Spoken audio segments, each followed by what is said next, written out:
18절 하반절에 보시면 바울은 오직 성령의 충만을 받으라 라고 말합니다. 성령으로 충만함을 받으라. 성령의 충만함을 받는 게 뭘까? 우리가 성령님 내 안에 임하셔서 성령 충만 주십시오 라고 기도하는 그 성령의 충만은 뭘까? 우리가 그렇게 많이 기도하고 또 성령의 감동을 받으면 사람이 어떻게 되나? 성령님이 강하게 역사하시면 사람이 어떻게 바뀌는가? 그에 대해 많이 궁금하실 텐데요. 성령님은 두 가지 일을 우리 안에 가장 먼저 하십니다. 첫 번째는 성령 세례라고 말하는 겁니다. 기름 부으심과 같은 단어죠. 즉 성령께서 성령 세례, 즉 기름 부음을 우리에게 허락하셔서 내주하시는 성령으로 말미암아 우리가 나의 죄가 사함을 받았고 내가 하나님의 자녀가 되었구나. 그래서 나는 구원받았구나 라는 이 내적 확증이 우리 안에 일어나게 됩니다. 요한 1서 2장 20절에 보면 이런 말씀이 있습니다. 너희는 거룩하신 자에게서 기름 부음을 받고 모든 것을 아느니라 라는 말씀이 있어요. 기름 부으심을 받고 모든 것을 안다. 여기서 말하는 모든 것은 하나님께서 우리 개인을 선택하셨고 기름 부음으로 말미암아 우리 안에 이 구원에 대한 내적 확신이 흔들리지 않는 겁니다. 우리가 이 내적인 확신, 누가 아무리 밖에서 외부에서 나에게 네가 믿는 자로 그렇게 살아도 구원받은 자 같으냐, 네가 과연 구원받았느냐라고 사람이건 사단이건 참소할 때 내 안에서 나는 구원받은 자이지, 하나님이 나를 선택해 주셨고 내가 하나님의 백성이지, 자녀가 되었지라는 이 내적 확신이 흔들리지 않는 것, 이것이 기름 부음입니다. 그래서 우리는 나의 삶의 모습이나 말하는 것이나 생활을 보고 내가 구원받았나?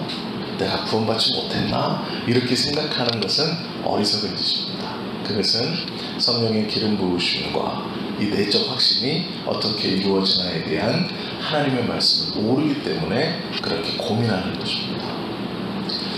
로마서 8장 9절에 보면 만일 너희 속에 하나님의 영이 거하시면 너희가 육신에 있지 아니하고 영에 있나니 누구든지 그리스도의 영이 없으면 그리스도의 사람이 아니라 말씀해 주고 있습니다.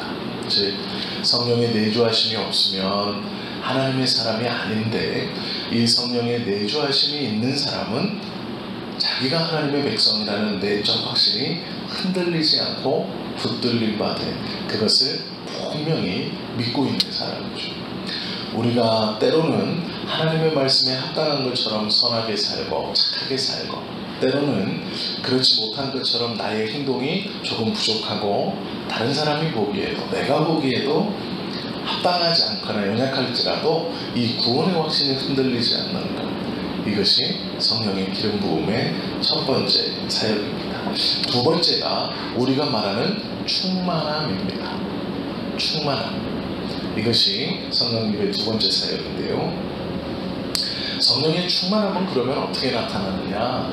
하나님을 기쁘시게 하는 열매가 드러나면 성령의 충만함을 받은 겁니다.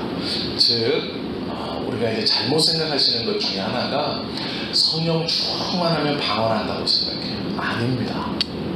성령 충만하면 병 고친다고 생각해요. 아니에요.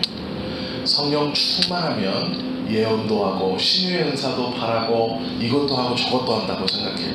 아닙니다. 성령이 충만하면 하나님을 기쁘시게 하는 열매가 나타나는데요, 그것은 성경에 기록된 9가지 열매가 드러나는 겁니다. 그것이 성령 충만이에요. 그러면 우리가 생각하고 있는 방언이나 병고침이나 예언이나 여러 가지 이적들은 뭐냐? 성령의 충만으로 그것이 받는 것이 아니고 그것은 성령의 선물입니다. 그래서 방언을 하는 사람이 성령 충만한 것이 아닙니다. 병을 고치는 사람이 성령 충만한 것이 아니에요. 삶을 통해 하나님을 기쁘시게 하는 성령님의 9가지 열매가 드러나는 사람이 성령 충만한 사람입니다. 다른 여러 가지 것들은, 이 은사적인 부분들은 성령님의 선물이에요. 충만해서 받는 게 아닙니다. 선물은 받을 자격이 없는 자가 받는 거예요. 어떤 사람이 방언도 하고 통변도 하고 병도 고친다 그래서 그가 성령 충만한가? 아니요. 그의 삶에서 9가지의 성령의 열매가 맺히는가를 봐야 되는 거예요. 능력과 어떤 은사 때문에 그가 하나님과 동행하거나 성령이 충만하다고 오해하시면 안 됩니다. 그건 사람을 우상화시키는 방법이에요. 그리고 자기 스스로도 내가 그것을 행한다 그래서 성령 충만하다고 본인 스스로도 느끼는 그 순간 그 사람은 교만해집니다. 그리고 자칫 그것을 행하지 못하는 사람을 얕잡아 보게 되고, 너는 성령 충만 받지 못해서 그래, 네가 왜 방언 못하냐면 성령 충만 받지 못해서 그래 라고 잘못된 것을 가르칩니다. 성령의 충만은 우리의 삶을 통해 하나님을 기쁘시게 하는 9가지 열매가 드러나는 것에서 분명히 성령 충만이 드러나는 것이죠. 성경은 그렇게 말씀하고 있다는 것이죠. 로마서 8장 13절에 보면 너희가 육신대로 살면 반드시 죽을 것이로되 영으로서 몸의 행실을 죽이면 살 것이다 라고 말씀하고 있습니다. 성령 충만은 어떤 강력한 파워나 파동이 아닙니다. 우리의 삶을 통해 하나님을 영화롭게 하는, 병을 고치지 못하더라도 이웃을 사랑하는 마음이 있다면 그것이 성령 충만합니다. 내가 방언을 비록 하지 못할지라도 하나님의 말씀에 대한 충성이 있고 내 안에 온유가 있고 화평이 있고 양선이 있다면 그것이 성령 충만한 것입니다. 자꾸 눈으로 보여지는 어떠한 것이나 어떤 힘을 성령의 충만함이라고 착각하셔서 그것을 사모하시면 안 됩니다. 그것은 성령 충만이 아니고 여러 성도 중 그냥 성령님의 선물을 받은 몇몇이 교회의 덕을 세우라고 그 몇몇에게 허락해 주신 선물일 뿐입니다. 그것을 가지고 자기를 교만하게 우상화하거나 그것을 사적으로 자랑하거나 내가 그것을 받았다 그래서 내가 더 높은 신앙의 경지에 있다고 착각하거나 교만할 수 없는 것이죠. 교회의 덕을 위해서 몇몇에게 주신 선물은 교회의 덕을 세우는 일에 사용할 때만이 빛나는 것입니다. 그런데 대부분의 사람들은요, 믿음이 없을 때 그것을 구하게 되어 있어요. 꼭 내가 무엇을 받고 무엇을 체험해야만 하나님이 나를 선택하셨다라는 확신을 얻고 싶은 거예요. 말씀을 모르면 그 현상들을 따라가게 되어 있습니다. 성경은 분명히 우리에게 하나님의 백성이다 라고 계속해서 확실한 약속을 주시는데도 불구하고 그런 것들을 쫓아가는 것이죠. 그리고 그것을 행하는 사람을 하나님과 더 가까운 사람, 아니요, 그렇지 않아요. 그건 교회의 덕을 세우라고 몇몇에게 허락해 주신 선물입니다. 그들은 그걸 받았다면 더 두려워하고 교회의 덕을 위해서 사용해야 돼요. 그런데 대부분의 사람들은 자신의 이름을 높이고 자기가 영적으로 남들보다 위에 있다고 착각합니다. 그리고 나중에는 그것을 내가 누구한테 물려줄 수 있다고 생각해요. 소위 임파테이션이라고 하죠. 기도해서 성령 충만함을 줄 수 있다고 생각해요. 그렇지 않습니다. 말씀은 그렇게 가르치지 않아요. 성령 충만이라는 것은 하나님의 감동에 따른 말씀을 우리 안에서 강력하게 받는 것입니다. 즉 무엇이냐면 이 기록되어진 하나님의 말씀과 또 이 하나님의 말씀을 잘 풀어서 선포하는 강서를 강하게 받아들이는 거예요. 이 강하게 받아들인다는 것이 무엇이냐면 듣고 마는 게 아니라 이것을 하나님의 말씀으로 강하게 붙들고 실천하는 사람이 성령 충만을 경험하고 있는 사람입니다. 그래서 말씀을 내 생활에 무게 있게 받아들이는 사람, 그리고 그 무게 있게 받아들였기 때문에 그 말씀을 붙들고 가는 사람이 성령 충만한 사람이다라는 것이죠. 하나님의 말씀에 의지하여서 하나님의 뜻대로 사는 사람, 그가 성령 충만한 사람입니다.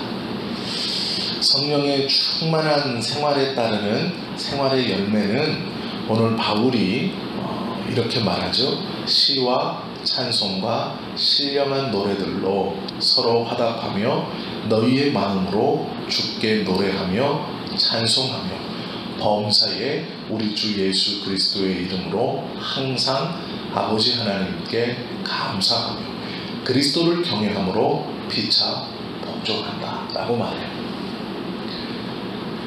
이곳 어느 곳에서도 병을 고치거나 방언을 하거나 예언을 하는 것이 성령 충만한 삶이라고 말씀하고 있지 않습니다. 부자가 되거나 건강해지거나 출세하는 것이 성령 충만이라고 말씀하지 않아요. 성경 어느 곳에도 그것이 하나님의 복이다라고 말씀하는 구절은 없습니다. 또한 그것을 받을 수 있다고 약속해 놓은 구절도 없어요.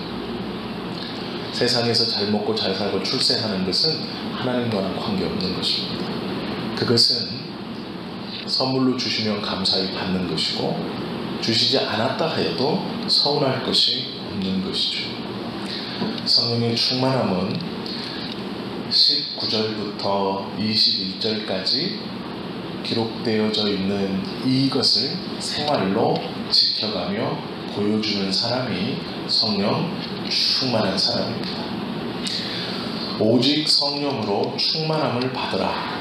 시와 찬송과 신령한 노래들로 서로 화답하며 너희의 마음으로 주께 노래하며 찬송하며 범사에 우리 주 예수 그리스도의 이름으로 항상 아버지 하나님께 감사하며 그리스도를 경외함으로 피차 복종하라.